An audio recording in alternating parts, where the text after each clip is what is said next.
This is the Mahabharata podcast, episode 16, Don't Mess with Balaram. Last episode, we left off with the victory of King Jarasand's 18th army against Krishna and Balaram. Rather than standing against the army and eliminating it, like they had the previous 17 armies, this time Krishna and Balaram ran away, allowing Jarasandh to believe they had been killed. Jarasandh returned to his kingdom of Magadha in triumph. The number 18 will show up again during the Great War, which will last 18 days. Also, the Bhagavad Gita is in 18 chapters, and the Mahabharata itself is divided into 18 books. The rumor of Krishna's death could not have lasted long, because the next thing we hear is of Krishna and Balaram entering the international marriage market. Being the eldest, Balaram married first, to Revati, the daughter of Raivata, king of the Anartas. Krishna's marriage was something of an elopement, Kshatriya style. This story begins with Bhishmaka, king of Vidarbha. This king had 5 sons and 1 daughter. The eldest son was named Rukmi, and his daughter was named Rukmini. We are told that Rukmini was the reincarnation of the goddess Shri, Vishnu's consort, and so she naturally desired to marry Krishna. Rukmini had heard tales of Krishna's exploits and was only interested in him. In Dwarka, Krishna had also heard of Rukmini, how she was intelligent, kind, generous, and loving, and he also thought she would make him a good wife. Rukmini's family mostly thought this would be a good match, except for her older brother Rukmi, who was a protege of Jarasandh, and who wanted her to marry Shishupal, king of Chedi. Rukmi persuaded his father, and the two of them arranged the date for her wedding to Shishupala. When Rukmini heard the news of her impending marriage, she enlisted a trusted advisor to go in secret to Krishna and beg for his help. Krishna respectfully greeted this emissary, who delivered a message from Rukmini. In it, the princess explained her situation and begged Krishna to come take her away. She even suggested the time and place. A few days before the marriage, the wedding party would make a procession to the foot of the temple of the goddess Parvati, just outside the city walls, and Rukmini would be at the front of the procession. Krishna only needed to show up with a fast chariot and pluck her out of the crowd and return home with her. Rukmini also swore that if Krishna did not save her, that she would starve herself to death, and would continue doing that life after life until she could finally marry Krishna.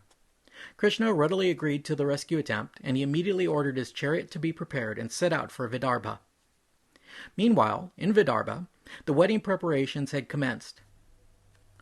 The whole city had been decorated and cleaned in preparation. Gifts were made to the holy men, Brahmins were hired to chant the Vedas, while the groom's wedding party, including Shishupal's father, King Damagosha of Chedi, King Jarasandh, Salva, Dantavakra, and others, made an enormous procession to the bride city Vidarbha. All these kings were sworn enemies of Krishna, and they came armed. Balaram heard of Krishna's departure for Vidarbha, and, expecting trouble, he too set out, along with a large Yadava army, to help in case trouble broke out. When Krishna and Balaram arrived at Vidarbha, they simply presented themselves as wedding guests, and King Bhishmaka took them at their word and provided a mansion outside the city, away from the Jarasandh faction, where they could stay as his guests during the festivities. The very next day, the wedding party commenced the Parvati procession out of town. The procession reached the temple of the goddess, and Rukmini entered the temple and carried out the ritual devotions as directed by the elderly women of her clan, all the while secretly praying to the goddess that Krishna would come for her soon. Rukmini finished her devotions and walked out of the temple, scanning the horizon for any sign of her savior, and then she saw an approaching cloud of dust. Before anyone knew what was going on, Krishna rode up to the temple steps, loaded Rukmini on his chariot, and raced away from the crowd. At the outskirts of town, Krishna met up with Balaram and his Yadava army, and they set off together for Dwarka. Jarasandh and his allies quickly ran back to the city to gather their forces, and, once assembled, they raced furiously after their enemy. As they closed in on Krishna's forces, the Yadava army turned and stood its ground, awaiting the allied attack. The Yadava army had been preparing for battle for many days, while Jarasandh and Rukmi's forces were mostly hungover and had been completely taken by surprise. Thus, the battle quickly turned in favor of the Yadavas, and the attackers were repulsed. Shishupal was utterly grief-stricken. He had been humiliated by a cowherder. Jarasandh knew the feeling all too well and comforted him, saying, "Do not grieve, for all things must pass. In this world, pain and pleasure are both inconstant for men, each coming and going in its season. We are just puppets dancing on a string in the hands of the Lord. I lost 17 armies against Krishna, and only on the 18th time was I victorious. I waste no time weeping over fate. Joy and sorrow, success and failure are not in our hands, but are given to us by time when God wills it. Today a small force has raised our legions, but remember that when the wheel of time spins in our favor, we shall triumph as well. Thus comforted, Shishupal returned to his father's capital, Chedi, and all Jarasan's allies each returned to their homes, thinking of the time they might get their revenge on Krishna. Rukmini's brother, Rukmi, was not so philosophical, however. He could not bear the thought of having his will thwarted and his sister being married to a low-class man like Krishna. Rukmi recruited an Aksahini-sized army and rode after the Yadavas. As he departed, he swore an oath, saying he would not return until he had killed Krishna and returned with his sister. When he had caught up with Krishna's army, he led the charge immediately, firing 3 arrows at Krishna and calling on him to stop and fight. Krishna led Rukmi to the banks of the Narmada River, and then he turned his chariot around and fired a flurry of arrows, all of which hit their mark, shattering Rukmi's bow to pieces, killing his horses and charioteer, and cutting down his standard. Rukmi picked up another bow, and Krishna cut it down with more arrows. Having run out of bows, Rukmi charged Krishna with a variety of weapons, but Krishna shot them out of his hands. Krishna was pretty angry by this point, and he drew his own blue sword and was about to cut off Rukmi's head when Rukmini threw herself at Krishna's feet and begged for clemency. So, instead of killing his defeated opponent, Krishna stripped the prince naked and tied him to a tree. Roaring and laughing, Krishna shaved half the hair on Rukmi's head and half his beard and mustache, while the prince of Vidarbha crapped his pants in fear. While Krishna was dueling with Rukmi, Balaram had led his army against Rukmi's Aksahini and routed it, sending the survivors back in flight to their home country. Following this victory, Balaram found Krishna in the act of humiliating his future brother-in-law. Balaram cut Rukmi's bonds, helped him to wash up in the river, and gave him a new set of clothes. He then scolded his younger brother, saying, "This does not become you. To disfigure a relative like this is the same as killing him." Barely suppressing a smile, Balaram continued, "One must never disfigure a relative like this, no matter what he might do. He should only be turned out or sent away. You already shamed him by abducting Rukmini. That by itself was equal to death for Rukmi. You did not have to kill him again like this." Balaram then turned to Rukmini to defend his brother. "My dear, the truth is that men are subject to their own karma. Do not think badly of us for what your brother has suffered. Perhaps he brought this upon himself. This terrible dharma has been ordained for Kshatriyas by Brahma himself. In battle, a brother must kill even his brother. Only the Lord's Maya deludes one to believe that one's relatives should be above the law of karma. God is the same in every being, only ignorance and illusion perceive him as being different or many. Ignorance identifies the Atman with the body, then the soul feels the body's experiences to be his own. This binds him to the wheel of births and deaths, to transmigration. In truth, the Atman has no union or identity other than with itself. The body, the mind, and their experiences have no existence apart from the Atman. They are not real. The ignorant experience the world of samsara the same way a sleeping man experiences a dream. So, lovely princess, realize the truth that sorrow is also just an illusion, which deludes us and dims spiritual consciousness. Realize this and be at peace. Rukmi was released and stuck to his oath. He did not return home, but instead built a new palace for himself and called it Bhojataka, and declared again that he would not return home until he had killed Krishna and rescued his sister. Meanwhile, Krishna returned home victorious, with his fiancée at his side. The people of Dwarka greeted him rapturously and admired his new bride. Within a year of their marriage, Rukmini gave birth to a son, whom they named Pradyumna. Pradyumna was actually the partial incarnation of Kamadev, the god of love. We are told that sometime before his birth, Kamadev had tried distracting Shiva while Shiva was practicing meditation. Shiva opened his third eye and fried Kamadev into ashes. To recover his body, Vishnu told Kama to incarnate as Krishna's firstborn son. As you might guess, being both Krishna's son and the incarnation of the love god made Pradyumna quite a lover when he got older. His childhood is kind of a strange story, however. Almost as soon as Pradyumna was born, he was kidnapped and thrown into the ocean. This story begins with an asura named Sambara, who heard it had been foretold that he would die at the hands of Krishna's firstborn son. So, when he got news that Rukmini had given birth, Sambara took the form of a nurse, abducted the infant, and tossed him into the ocean. As the child was drowning in the sea, a large fish swallowed him up. The fish was then caught in a fisherman's net, and the large fish was coincidentally delivered up to Sambara's palace kitchen. The cooks cut up the fish and discovered a beautiful golden child inside. The cooks called for the head butler, a woman named Mayavati, and showed her their discovery. She too was amazed to see this child, but an even stronger and mysterious feeling of infatuation also tugged at her heart. Just then, Sage Narada showed up out of nowhere and told her who the child was. In addition, he told Mayavati that she was Kama's wife Rati, and was born into this world to be reunited with her lost lover who had been burned to ashes by Shiva. Mayavati then adopted this child and loved him to distraction, while Sambara never suspected that he was harboring the one destined to kill him in his own palace. Pradyumna grew quickly into a precociously handsome young man, and soon all the girls were lusting after him, including his own adopted mother. While still a teenager, Mayavati could not wait any longer, and she made advances on Pradyumna. Shocked, the boy said, "Mother, how can you do this after you raised me all these years?"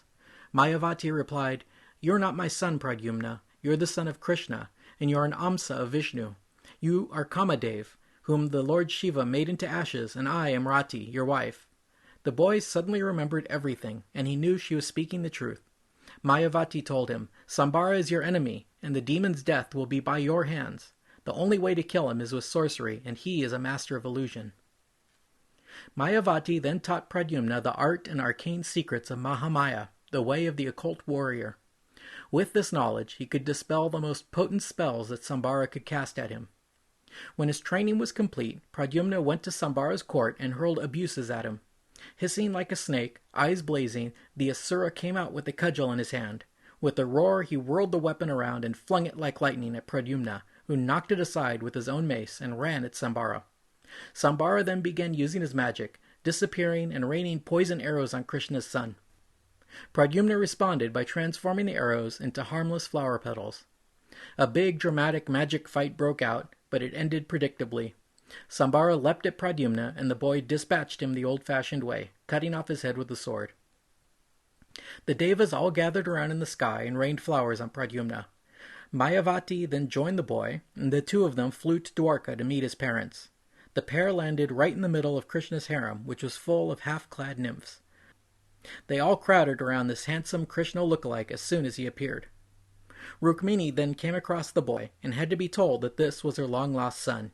Krishna, of course, knew exactly who the boy was, and had been fully aware of his career up to that point, but apparently he hadn't bothered to tell his bereaved wife that their son wasn't dead. Minutes later, Narada showed up and filled them in on the rest of the story. It is approximately this time in the story when the Pandavas appeared in Panchala and were married to Draupadi, so next episode we'll pick up where we left off with the main story. For the rest of this episode, however, we'll move ahead with a few more stories about Krishna that don't really intersect with the Mahabharata, but do shed some light on the characters of Krishna and Balaram. As I've mentioned before, Krishna's relationship with Indra was strained at best. Krishna had to show him up by directing Gopa's sacrifice away from Indra, and a battle ensued, with Krishna victorious. With the next story, we hear that Indra actually came to Dwarka as a supplicant, asking for Krishna's help in dealing with an Asura named Naraka, who also happened to be the earth goddess's son. Naraka was powerful enough to bully Indra, stealing Indra's throne from Mount Meru, his royal parasol, and his mother Aditi's earrings. Krishna, in a more mythical mode, summoned the great bird Garuda and flew to Narakasura's capital, Pragayotishapur.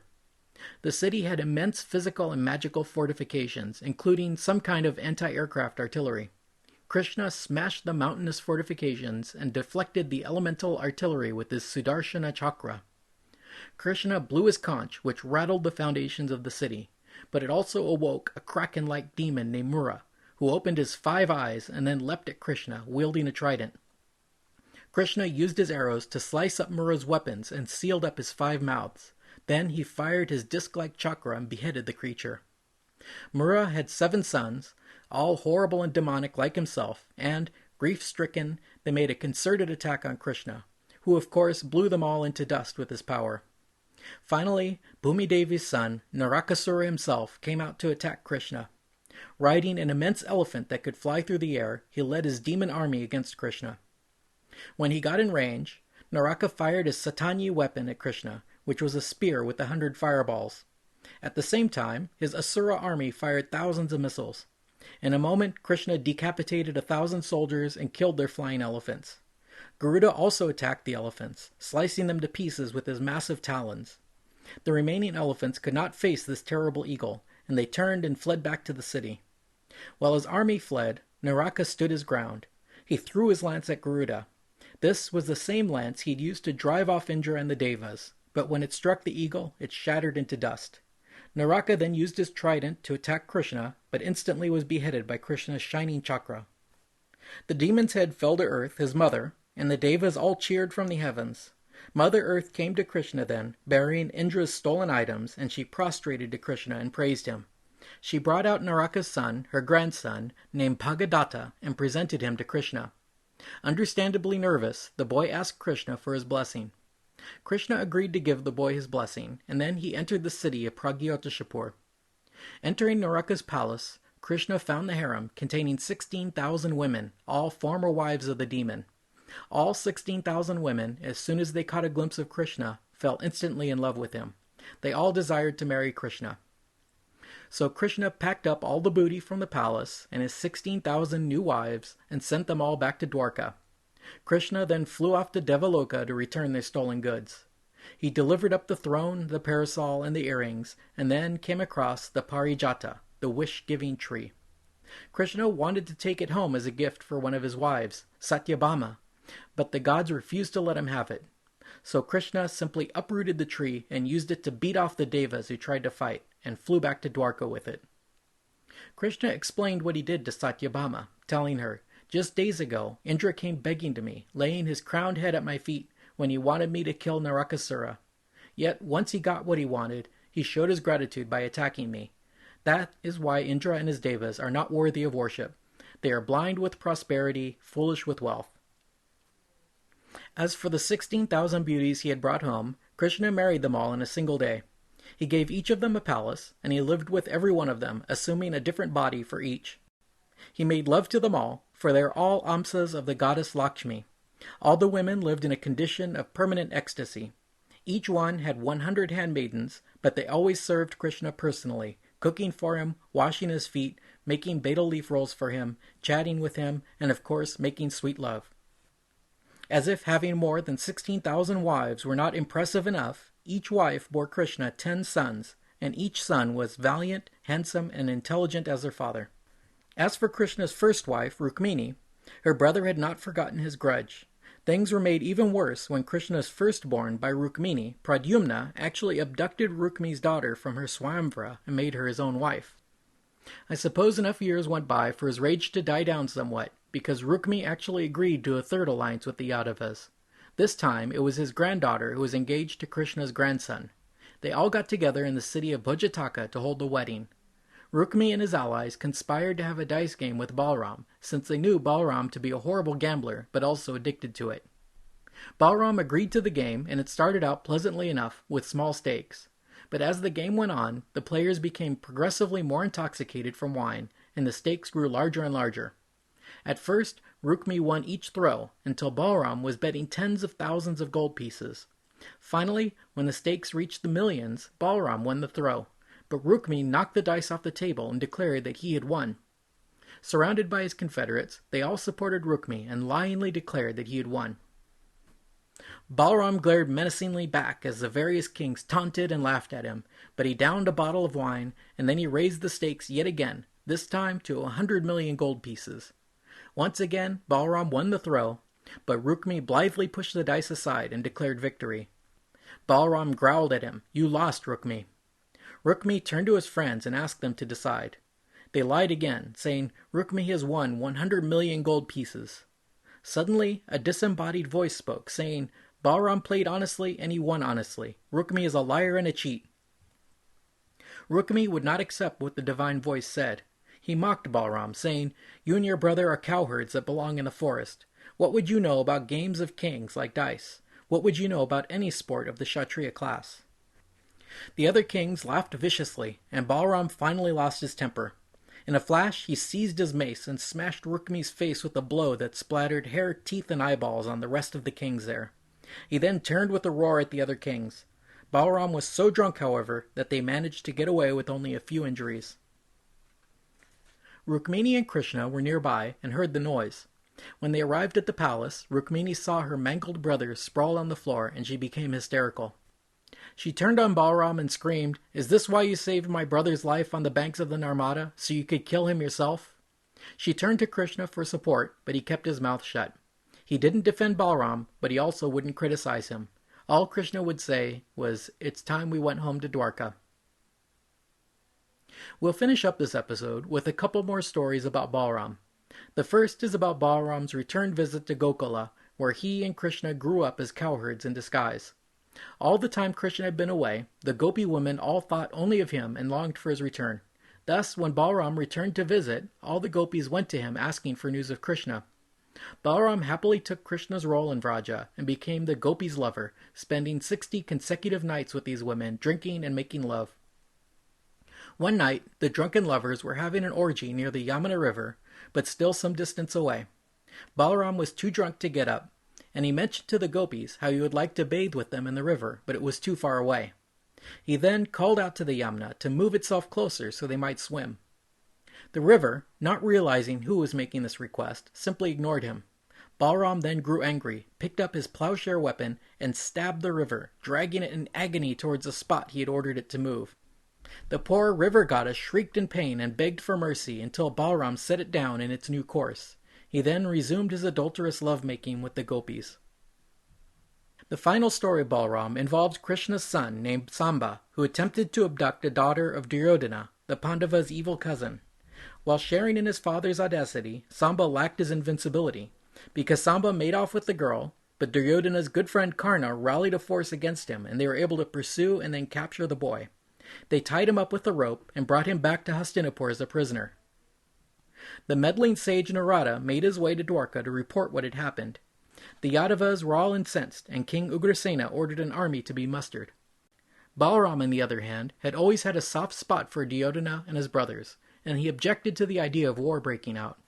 Balaram had been Duryodhana's guru, teaching him mace warfare, and so he volunteered to go to Hastinapur and mediate the situation.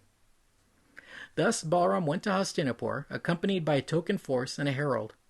When he arrived at the city, he set up camp outside the town and sent a herald in. The Kauravas were all delighted that their friend had come to settle the affair and came out to see him, bringing valuable gifts and a fine cow. Balaram got right to the point and directed the Kauravas to set his nephew free at once. A moment's silence followed. Then the Kauravas' faces turned red. They said acidly to the Vrishni, "This is wonderful. Time is mighty indeed, when a lowly shoe seeks to ride upon a crowned head. We let these Yadavas marry into our clan. We treated them as equals, by eating and drinking with them at the same table, by having them live under our roof, in our palaces. We even gave them the throne and kingdom that they enjoy today, out of kindness and generosity. Have you forgotten who we are? Unless we decide to show you mercy, there's nothing you can do against our might. We are protected by Bhishma, Drona, and Arjuna, and even Indra would not dare provoke us." The Kurus then turned their backs on Balaram and swaggered back to Hastinapur. Balaram's eyes turned red with anger, saying, "I curse myself that I came here in peace. Krishna was angry and wanted war, as did all the other irate Yadus. I disregarded them and came here like a fool, trusting the Kurus. I will wipe this race of Kurus from the face of the earth." He picked up his flaming plowshare weapon and strode over to the city walls of Hastinapur. He hooked his weapon under the edge of a wall and dragged the city into the river Ganga. Hastinapur rocked on the currents of the river like a leaky boat. Not long after, the Kuru chieftains all came running, humbly submitting themselves to Balaram and asking him to save their city. After all the citizens and nobility prostrated themselves at Balaram's feet, he forgave them and set the city back on solid ground. Then Duryodhana fetched a fabulous dowry for his daughter and returned both her and Samba to Balaram's custody. This story ends with an interesting note. Until today, the city of the elephants, capital of the Kurus, stands awkwardly on the banks of the Ganga, where Balaram once dragged her. She stands as if she might fall into the sacred river again. This point is particularly interesting because way back, near the beginning of the Bhagavata Purana, there's a genealogy that moves into the future tense. The narrator is speaking to King Parikshit, but he wants to convey the names of the generations that followed Parikshit, so he moves into the future tense, saying that the king will have a grandson named Santanika, and his son will be Sahasranika, and so on into the future. This genealogy goes forward to name all the descendants of King Parikshit until the extinction of his dynasty many generations later. What is interesting about this is that when we get to the 6th generation after Parikshit, King Nemichakra, we are told that the Ganges flooded the city of Hastinapur, and that Nemichakra abandoned the city and moved his capital to Kausambi. So, what we see here is that Balaram's attack on Hastinapur foreshadowed the eventual flooding of that city. If any of you listeners are aware of the current state of Indian archaeology, maybe someone could tell me if the ancient city of Hastinapur has been discovered. It seems that if we could take this genealogy seriously, that we could find the date at which the city was flooded and abandoned, and then have a very close dating for the Kuru dynasty, perhaps within a century of the events in our story. Please email me at mahabharatapodcast@comcast.net or visit my website, mahabharatapodcast.com, and leave me a message. If I find out any news on this front, I'll be sure to pass it on. Well, that's it for the Krishna episodes. Next time, we'll resume the story of the Pandavas and find out how King Dhritarashtra deals with the fact that his nephews not only survived the Great House Fire, but also acquired powerful allies in Panchala and Dwarka. Thanks for listening.